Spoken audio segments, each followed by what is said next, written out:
नमस्कार, स्वागत आपका हरियाणा न्यूज 24 पर। मैं हूं प्रिंस लामा। 2024 का चुनावी मुकाबला वैसे तो बड़ा दिलचस्प है, लेकिन भाजपा के लिए ये मुकाबला जो है, ये चुनाव जो है, बड़ा पेचीदा होता जा रहा है। बीजेपी के लिए कहीं ना कहीं आए दिन जुलूस निकलना एक आम बात हो गई है। भाजपा के नेता और विशेष तौर पर चर्चा की जाए बीजेपी के लोकसभा प्रत्याशी, जिनको जनता के गुस्से का शिकार होना पड़ रहा है, लेकिन ऐसे में वो कुछ कर भी नहीं सकते क्योंकि उनको वोट की आवश्यकता है, जनता के समर्थन की आवश्यकता है। और जब चुनावी समय पर वोट की जरूरत है तो नेतागण जो है जनता के जूते खाने को भी तत्पर रहते हैं, तैयार रहते हैं। तो ऐसे में कहीं ना कहीं अब विरोध की बात हो और वहां पर रणजीत चौटाला, जो कि हिसार लोकसभा सीट से भाजपा के प्रत्याशी हैं, उनका नाम सामने ना आए, ऐसा नहीं हो सकता। आए दिन रणजीत चौटाला को जो है जनता के गुस्से का शिकार होना पड़ रहा है। लोग उनको बुरी तरीके से गांव से खदेड़ने का काम कर रहे हैं। अब मामला और बात जो है यहां तक पहुंच चुकी है कि रणजीत चौटाला, जो कि सिक्योरिटी लेकर साथ चलते, लेकिन कहीं ना कहीं उस सिक्योरिटी के बस की बात भी नहीं रही। कहीं ना कहीं पुलिस प्रशासन का सहयोग लेकर दल बल के सहारे गांव में जा जरूर रहे हैं, लेकिन गांव के कार्यक्रमों से बीच में ही वापस दौड़ना पड़ता है, भागना पड़ता है। और यही हालात प्रतिदिन और प्रत्येक जगह पर देखने को मिल रहे हैं। एक बार फिर रणजीत चौटाला अपने चुनावी प्रचार प्रसार के तहत हिसार लोकसभा सीट के गांव में पहुंचते हैं, जहां भड़की हुई जनता, गुस्साए हुए लोग, रोष युक्त व्यक्ति जो है उनको घेर लेते हैं। और सिर्फ घेरते नहीं, बल्कि एक के बाद एक सवाल दागे जाते हैं, लेकिन रणजीत चौटाला चुप्पी साध जाते हैं। अब इसके अलावा कोई ऑप्शन भी नहीं है, क्योंकि रणजीत चौटाला के पास किसी भी सवाल का जवाब है ही नहीं। आखिर वो जवाब दे भी क्या, क्योंकि कुछ दिन पहले तक जो व्यक्ति, जो नेता एक निर्दलीय विधायक के तौर पर अपनी भूमिका निभाता हुआ नजर आ रहा था, अब अचानक वो नेता जो है भाजपाई हो गया। अचानक से उस नेता को भाजपाई होते ही टिकट मिल गई और वो नेता जो है भाजपा की टिकट पर अब लोकसभा चुनाव भी लड़ रहा है। तो ऐसे में रणजीत चौटाला किस प्रकार जो है बीजेपी के प्रति जो लोगों का गुस्सा है, भाजपा के लिए जो लोगों के सवाल है, उनका जवाब दे सकते हैं, यह भी एक सोचने वाली बात है। एक बड़ा जो है सवाल उठता है। आगे बढ़ेंगे, लेकिन उससे पहले एक बार ये तस्वीरें देख लीजिए, किस प्रकार जो है गांव के लोग रणजीत चौटाला का बीच कार्यक्रम में विरोध करते हुए नजर आ रहे हैं। और रणजीत चौटाला के लिए भी ये एक आम बात हो चुकी, क्योंकि आए दिन उनको इसी प्रकार लोगों के गुस्से का सामना करना पड़ता है। और कहीं ना कहीं ये गुस्से की जो सिलसिला है, ये जो विरोध करने का सिलसिला है, वो लगातार बढ़ता जा रहा है, घटने की बजाय, कम होने की बजाय। पहले तस्वीरें देख लीजिए। सरकार होश में आओ, होश में आओ, होश में आओ। इंकलाब जिंदाबाद, जिंदाबाद, जिंदाबाद। मोदी सरकार मुर्दाबाद, मुर्दाबाद, मुर्दाबाद। मोदी सरकार मुर्दाबाद, मुर्दाबाद, मुर्दाबाद। बीजेपी सरकार मुर्दाबाद, मुर्दाबाद, मुर्दाबाद। बीजेपी सरकार मुर्दाबाद, मुर्दाबाद, मुर्दाबाद। आवाज दो, आवाज दो। हम एक हैं, किसान मजदूरों का जिंदाबाद, जिंदाबाद। किसान मजदूरों का जिंदाबाद, जिंदाबाद। बीजेपी सरकार मुर्दाबाद।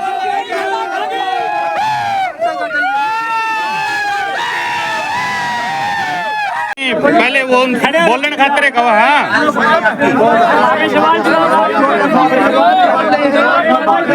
बोलन खातर कहा, हमें बोलन तो थोड़ी रोका ना ना। इसकी दिक्कत है, इसकी दिक्कत है, इसकी दिक्कत तो बोल के जवाब देना भाई साहब। भाई साहब एक बार बोल के जवाब देना, एक बार बोल दे, एक बार बोल दे। बीजेपी मुर्दाबाद, मुर्दाबाद, मुर्दाबाद। एक मिनट, मुर्दाबाद, मुर्दाबाद, मुर्दाबाद। मुर्दाबाद, मुर्दाबाद। अरे नच्चो, नच्चो, नच्चो। जिंदाबाद, मजदूर एकता, जिंदाबाद, जिंदाबाद। बैठ जाओ, बैठ जाओ भाई, बस बैठ जाओ साहब, बैठ जाओ। वीडियो बनाओ, देखो यार, अरे बैठ तो बोल भाई भाई साहब इन्हें पता काटियो हमारा काम सर भाई बैठो भाई काम सर इन्हें पता लगा बैठो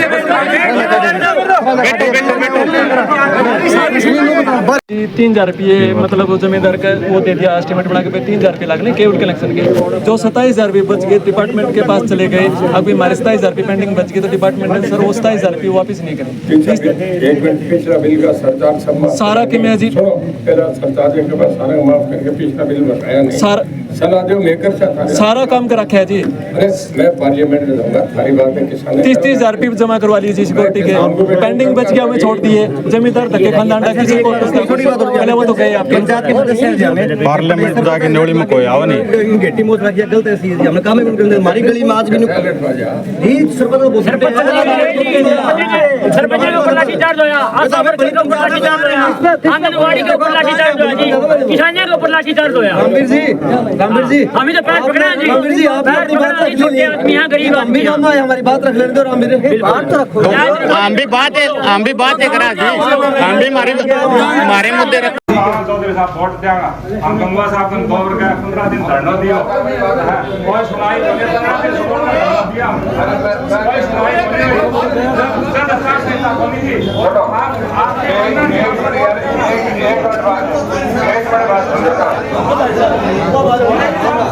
अरे यार बात तो सुन लेना अब मेरी बात सुनना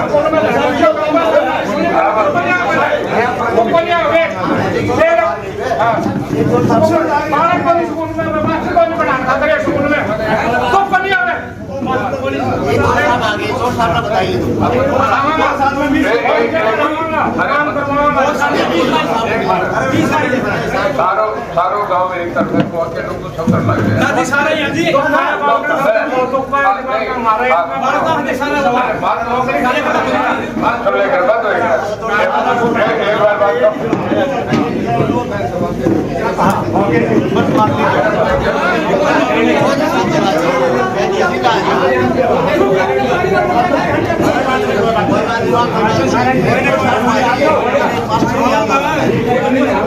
तो सुना आपने रणजीत चौटाला और आमजन के बीच हुए स्नेहपूर्ण वार्तालाप को। किस प्रकार जो है लोग और रणजीत चौटाला आपस में कितना जो है स्नेह करते हुए नजर आ रहे हैं, किस प्रकार जो है मेल मिलाप लोगों के साथ रणजीत चौटाला का बढ़ता हुआ नजर आ रहा है।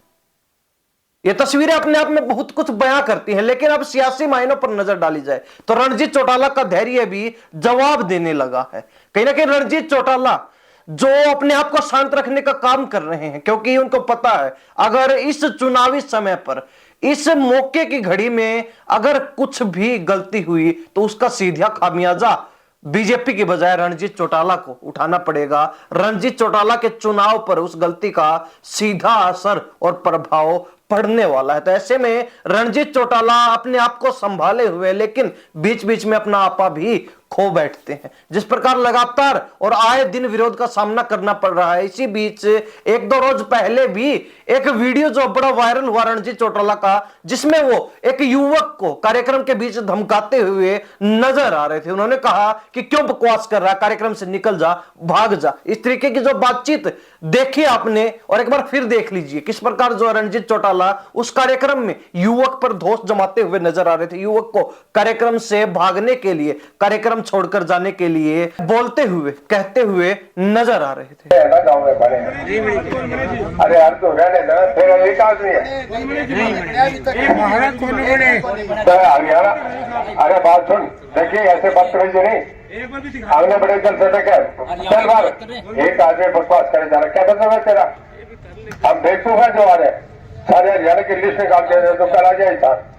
ऐसे हर बात में बीच में बोलेगा, नहीं सोएंगे जब जबरदस्ती कर रहे हो क्या?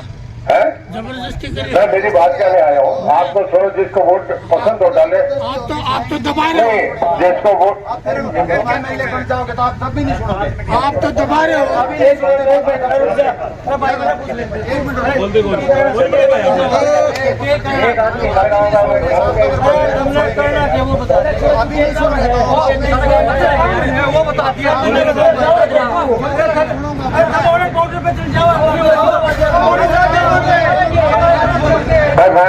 तो ये तो तस्वीरें भी आपने देखी किस प्रकार जो है रणजीत चौटाला के बोलते ही भाजपाई युवक के साथ है हाथापाई पर उतारू हो जाते हैं। खैर इनको लेकर चर्चा कर चुके, लेकिन अब एक बड़ा सवाल यह भी उठता है कि जो लोग लगातार विरोध कर रहे हैं और विशेष तौर पर किसानों की चर्चा की जाए तो किसान जो है रणजीत चौटाला के सामने एक बड़ी दीवार बने खड़े हैं और कहीं ना कहीं इस दीवार को तोड़ पाना, इस दीवार को भेद पाना रणजीत चौटाला के लिए काफी मुश्किल भरा और चुनौतीपूर्ण होता जा रहा है। जो जो दिन घटते जा रहे हैं चुनाव के, त्यों त्यों ही ये जो चुनौती है और भी मजबूत पकड़ अपनी बनाती जा रही है। ऐसे में किसान जो लगातार रणजीत चौटाला का विरोध कर रहे हैं और वो कहते हैं कि हम सिर्फ अपने सवालों का जवाब ले रहे हैं, तो सबके मन में ये सवाल उठता है कि आखिर वो सवाल कौन से हैं, आखिर ऐसे कौन से क्वेश्चन हैं जो किसान बीजेपी के नेताओं से, भाजपा से और प्रत्याशियों से करना चाहते हैं।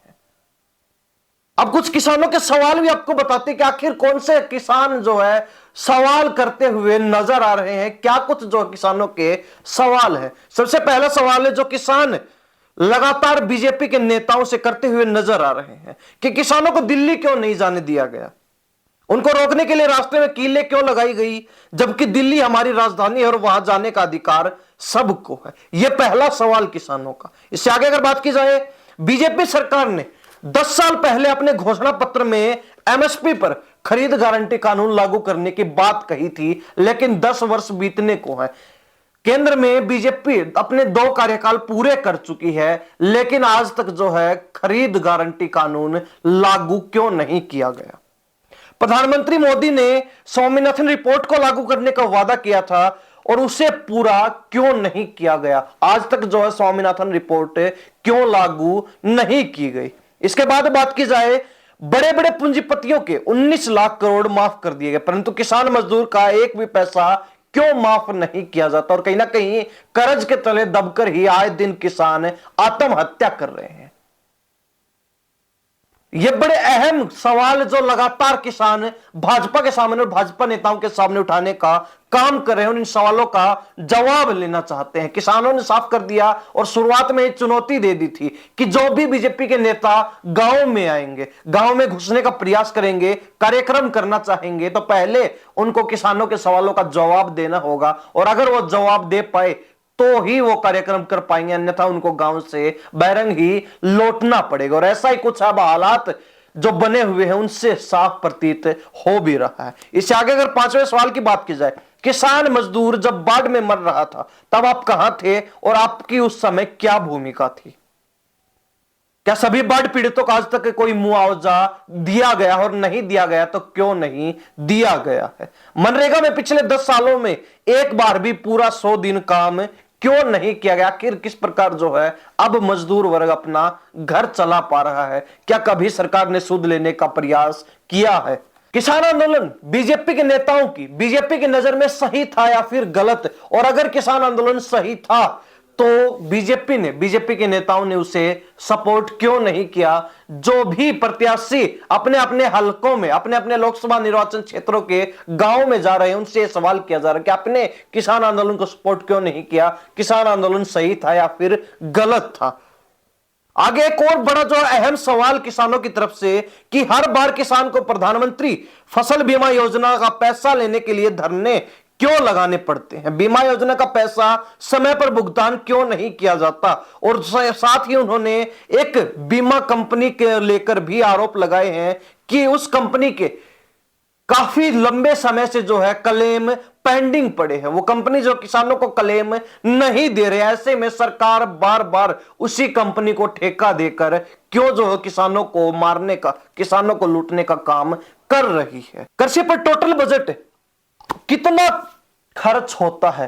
पूरे देश के अंदर जो बजट पेश किया जाता है उस बजट में से कितना प्रतिशत हिस्सा कृषि पर प्रयोग किया जाता है? और क्या वो किसानों और खेती हर मजदूरों के जनसंख्या के आधार पर जायज है, सही है, उचित है? या फिर यूं कहा जाए कि क्या वो बजट जो है कृषि पर प्रयोग किया जाता है वो किसानों और खेती और मजदूरों की जनसंख्या के आधार पर पर्याप्त है? ये एक और बड़ा सवाल किसानों की तरफ से। वहीं आगे भी कई और अहम सवाल हैं। चाहे लखीमपुर खीरी की बात की जाए, किसान आंदोलन के समय एक बड़ी घटना जो लखीमपुर खीरी से सामने निकल कर आई थी कि लखीमपुर खीरी में किसानों को अपनी गाड़ी से कुचलने वाले, रोंदने वाले को सजा देने के बजाय बीजेपी ने दोबारा टिकट देने का काम क्यों किया है। वहीं किसानों का यह भी कहना कि गाय को किसान माता मानते हैं, माता का दर्जा देते हैं, तो ऐसे में गाय काटने वाली कंपनियों से चंदा क्यों लिया गया। इलेक्ट्रोल बॉन्ड का जो मामला है वो भी कहीं ना कहीं किसान अब अपने इन सवालों की सूची के अंदर शामिल किए हुए हैं, शामिल जो है पहले ही कर चुके हैं। वहीं बिजली बिलों की बात की जाए तो उसमें जो है सरचार्ज के नाम पर सरकार द्वारा गरीब लोगों से, किसानों से हजारों रुपए क्यों ऐंठे गए, क्यों जो है ठगे गए।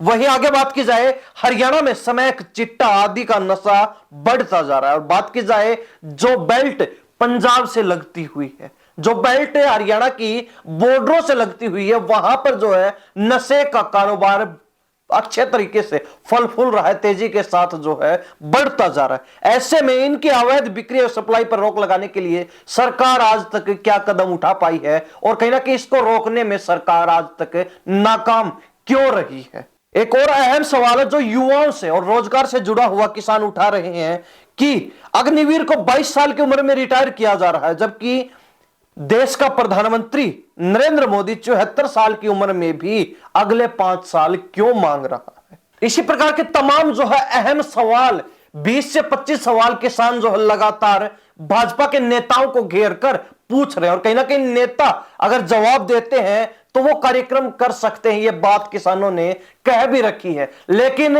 अगर वो नेता जवाब देने में विफल रहते हैं, असफल रहते हैं, बातों को घुमाने का प्रयास करते हैं, कहीं ना कहीं पूरे मामले को राजनीतिक हथकंडों में समाहित करने का काम करते हैं, प्रयास करते हैं, तो वो जो उनकी चाल कामयाब नहीं होने वाले। किसानों उनको जो है गांव में नहीं घुसने देंगे, किसान उनको गांव से खदेड़ने का काम करेंगे। और यही जो है नजारा, यही माहौल लगातार भाजपा के प्रत्याशियों के प्रति पूरे हरियाणा प्रदेश में अलग अलग लोकसभा सीटों पर अलग अलग क्षेत्रों में देखने को मिल रहा है। लेकिन प्रमुख नामों में जो है रणजीत चौटाला सबसे टॉप पर बने हुए हैं, क्योंकि इनका कोई ऐसा दिन आज तक नहीं निकला है जिस दिन कहीं पर किसी कार्यक्रम में विरोध ना हुआ हो, बल्कि जहां भी जाते हैं वहीं इनको विरोध का सामना करना ही पड़ता है, चाहे वो किसी भी रूप में ही क्यों ना करना पड़े।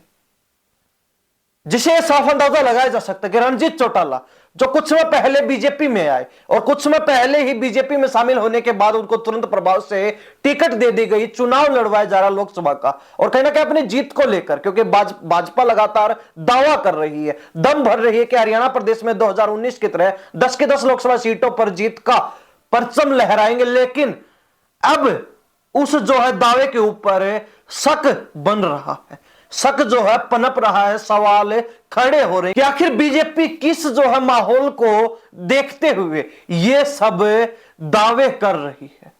लेकिन हकीकत यह है, और जिस प्रकार बीजेपी के प्रत्याशियों का विरोध देखने को मिल रहा है, तो उससे साफ अंदाजा लगाया जा सकता है कि भाजपा के हालात जो है अब हरियाणा प्रदेश में बेहद खराब हो चुके हैं। और विशेष तौर पर हिसार लोकसभा सीट की बात की जाए, जहां से तस्वीरें आए दिन सामने आती हैं विरोध की, तो उससे यह स्पष्ट कहा जा सकता है कि रणजीत चौटाला के लिए जो चुनावी मुकाबला है, चुनावी रणभूमि में युद्ध जो है, सियासी युद्ध जो है, वो आसान नहीं होने वाला है, बड़ा ही जबरदस्त और भयंकर युद्ध जो है होने वाला है। यह एक बड़ा सवाल भी बनता है और कहीं ना कहीं दिलचस्प होगा इस सवाल का जवाब जानना कि आखिर रणजीत चौटाला आज के दिन अपने आप को कहां खड़ा देख रहे हैं। क्योंकि जिस प्रकार विरोध हो रहा है, जिस प्रकार जनता बीजेपी के खिलाफ भरी बैठी है, बीजेपी के खिलाफ लोगों के अंदर रोष व्याप्त है, बीजेपी की स्कीमों से, बीजेपी के काम करने के तरीकों से जनता जो है हरियाणा प्रदेश की खफा है, रुष्ट है और बीजेपी के नेताओं को अपने गांव में भी नहीं देखना चाहते। ऐसे में प्रचार प्रसार करना भी बीजेपी को और बीजेपी के नेताओं को मुश्किल हो चुका है। तो ऐसे में कहीं ना कहीं रणजीत चौटाला जो अपनी जीत को लेकर आश्वस्त नजर आ रहे हैं और कहीं ना कहीं मेहनत करते करते अपने मन में ही खुश भी जरूर हो रहे हैं कि वो चुनाव जीत सकते हैं, तो कहीं ना कहीं उनका ये अनुमान है, ये जो आकलन है, वो बिल्कुल गलत साबित हो सकता है। जिस तरीके से